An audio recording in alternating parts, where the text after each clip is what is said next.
Hi. Is it focused? Yes. Hello. So I'm here in this different place. Don't ask why. Basically, it's because of the light and because of I'm in between clients and I don't have much time. So I wanted to film this short video about a question that I received recently. I'm seeing I have my white hair and I'm loving my white hair. Sorry, I won't dye my hair anymore. Yeah. Oh, and sorry for those of you that my accent bothers you. You know, those of you that find my accent distracting. I'm so sorry, but I am not from any English-speaking country. I was born in Argentina, so this is how I speak.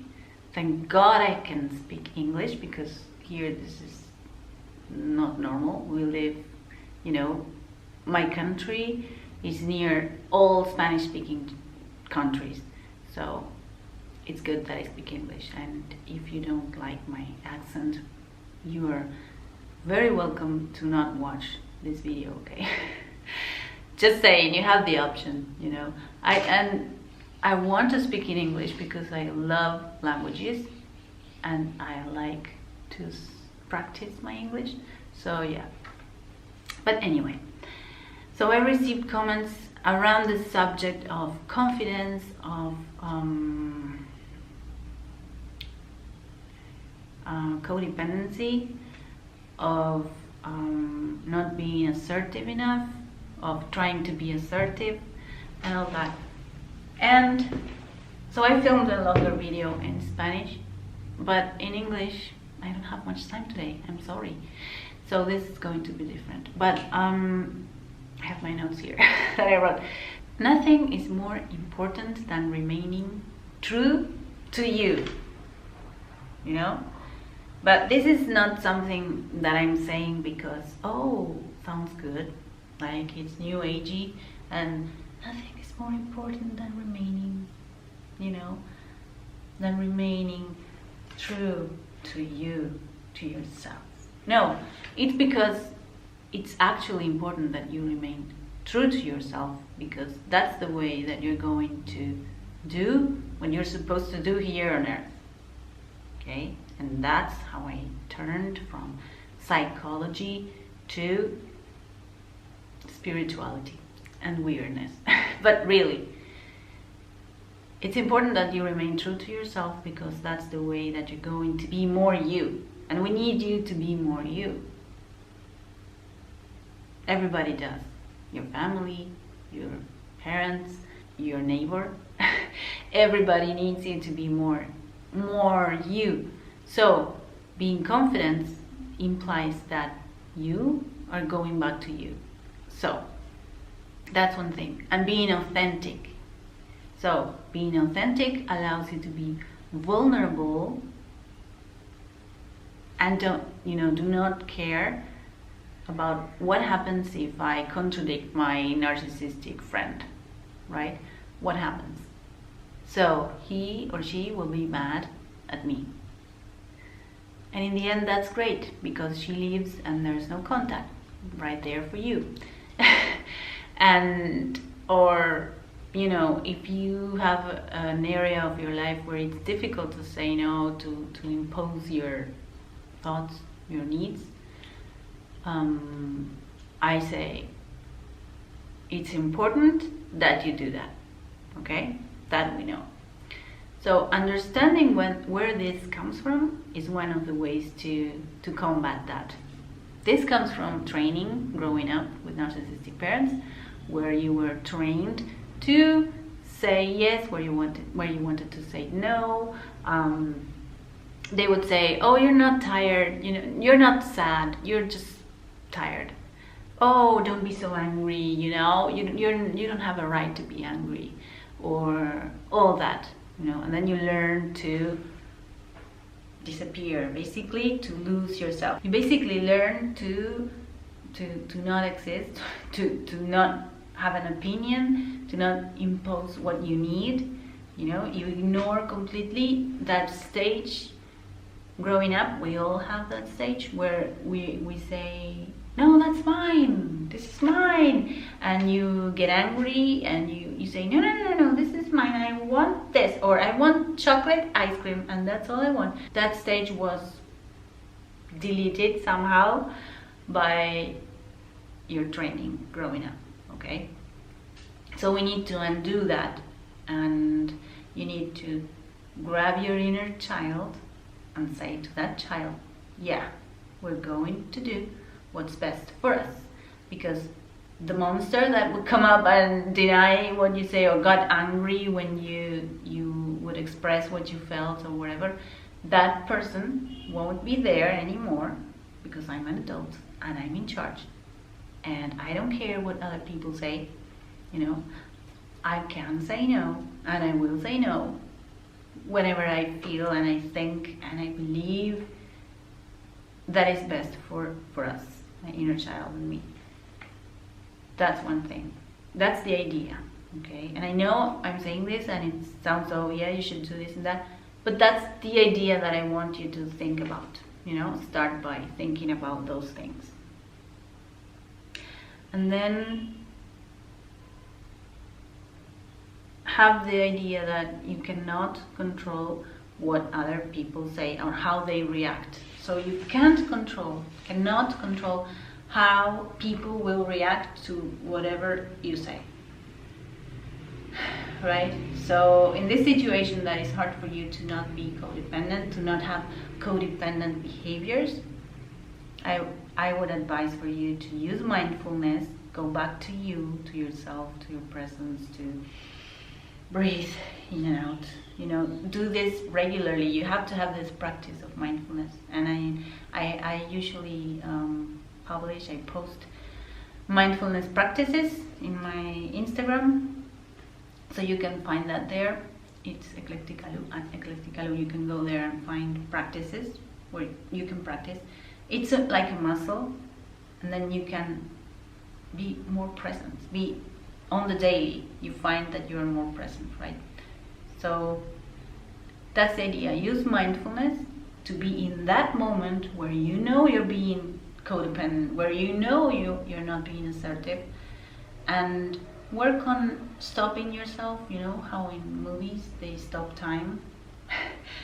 And I always have this image of Neo fighting against bullets, you know, but at the end of the movie of The Matrix, and he already knows how to do things, and he's, you know, stopping bullets. But I think that in that state, you have to be in that state and say, okay, this is happening right now, I'm being codependent, so stop, okay? And I will try that and see what happens, okay? And it takes a lot of vulnerability, which means you're going to be brave, because vulnerability needs bravery, needs being valiant. In Spanish we say valiente, okay? You have to be brave to be vulnerable in that way.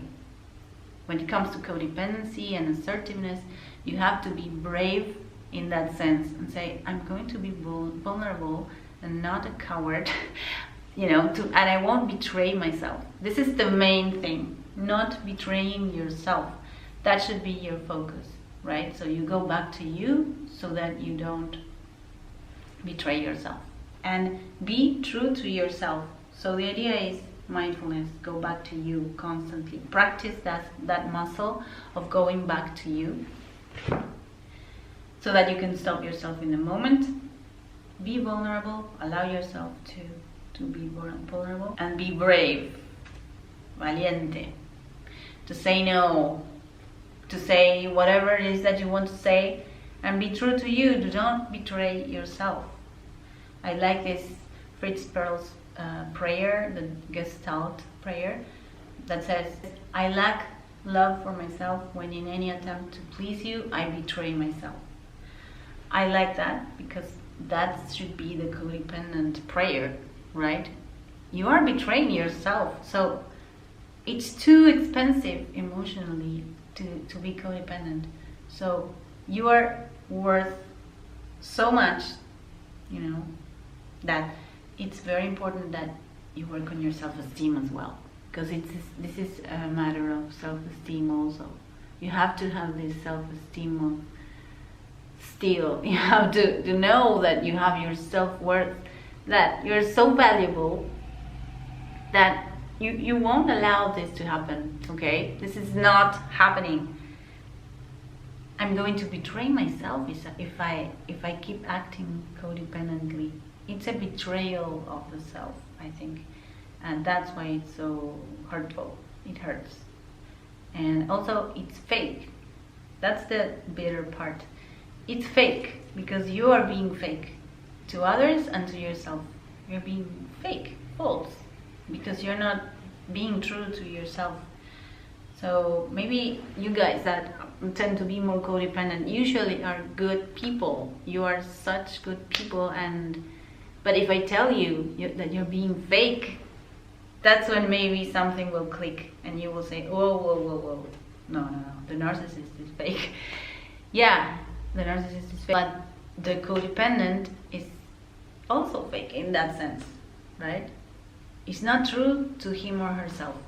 And it's super important that you, from now on, make a commitment with yourself that you're going to respect yourself so much that you are more important than anything that happens around you. And it's super important for everybody, for all of us, for humanity, from here, I'm in Argentina, people in Alaska or in Norway. It's important to me here in Argentina that you that are in Alaska, for example, that you have to be true to yourself, because do you know the butterfly effect? Where things that happen in Alaska or in Africa have a consequence here, or in Europe, for example. I believe that's the thing. We need to go back to ourselves and be true to ourselves in order to make things better for everybody, for my neighbor, for my kids, for my family. And although sometimes that doesn't look like I'm doing them a favor, because they might get mad at me because I'm being assertive, but in the long run it's better for them for sure, because when you step out of a codependent role, things happen in a family, for example, in the system of a family, that no matter what, you can have a codependent person, you can have a narcissistic person, but if the codependent stops having codependent behaviors, the family changes for the better. It's not nice and it might hurt because they won't enjoy it. It's like, for example, going to the gym. You don't enjoy it. Some people don't. I don't, for example. But I do yoga, and sometimes before doing my exercises, I'll like, oh, I don't want to do it. But then, you feel better. That kind of better. They don't like it, but it's better for them. And they will start moving the wheels of the system in a family changes. When one of the people that are in that system change, the rest has to change. So in that sense, it's super important that you remain authentic to yourself. And I think you can do this cognitively, like with mindfulness, knowing these things, that is important, that you don't betray yourself. You have to you have to go back to you, be true to yourself, and not betray yourself. So it's important that you keep that in mind, and with mindfulness, catch yourself doing things like that. It won't be nice and pink and beautiful and soft and cozy. No, it will hurt. Maybe people will react, like overreact, and if you're surrounded by narcissists, people will overreact in awful ways. But you don't have to care, because you know this is good for them as well, ironically. I don't know, that's my opinion, and I hope you enjoyed it. I hope you enjoyed this video, that you liked it, and I will see you next week.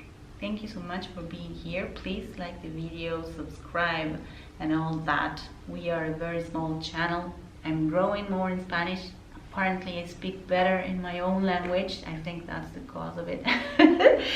So, and it's completely understandable. But I will see you next week, I hope. And yeah, take care. And if you are interested in me talking about these things, let me know down below, because I don't know what you guys want to see in this channel. I'm not seeing that much movement here, so maybe I should just change my, yeah, I don't know, or I don't know if you want to see more here, right? Okay, I have to go see a client. Bye!